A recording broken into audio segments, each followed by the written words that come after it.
I love Harry Benson. I think I'm probably about a half a bump from being in love with Harry Benson. I photographed anything in my life. Harry is iconic, taking pictures of a lot of icons. I think it's rare that you know in the moment that a moment is going to be legendary. It's all in the day, you know. So it's the president tomorrow afternoon, great. But before that, I've got the City Hall. It's fun. There's also Harry's range and versatility. Harry could do it all. He's one of the great photojournalists of all time, and yet people think Beatles. They said the other photographer was ugly, and the one thing you couldn't be around the Beatles was ugly. There are no images of the Beatles that gain the intimacy that Harry's photographs have done. You can't take yourself too serious.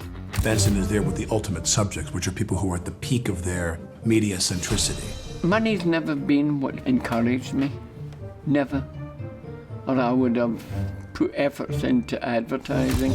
They can be celebrities, but they have to be someone I think he is attracted to. Nobody's more reclusive than Bobby Fischer. He allows Harry to photograph him for days. Take a look at the picture. Take a close look. Oh my God! You could say it was a donut earlier that day. I don't want pictures set up. I want them to be as spontaneous as I can get them. Some great photographers, I like to think, just had a camera all the time, and a moment happened and they got it. Harry, you always know that's true.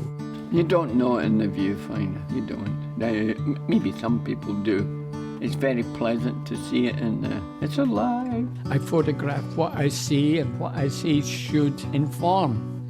To me, there wasn't a decade like the 60s. Bobby's assassination. There was Martin's death. Civil rights going full speed ahead.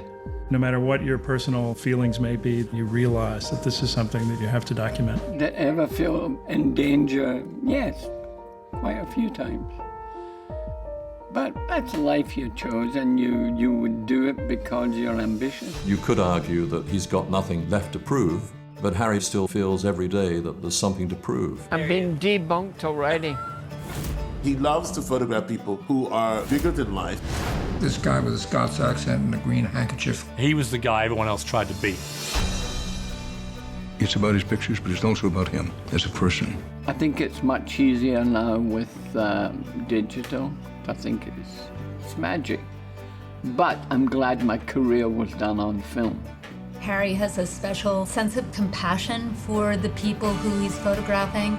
He does get the joke about life, and I think he finds that in his subjects so often.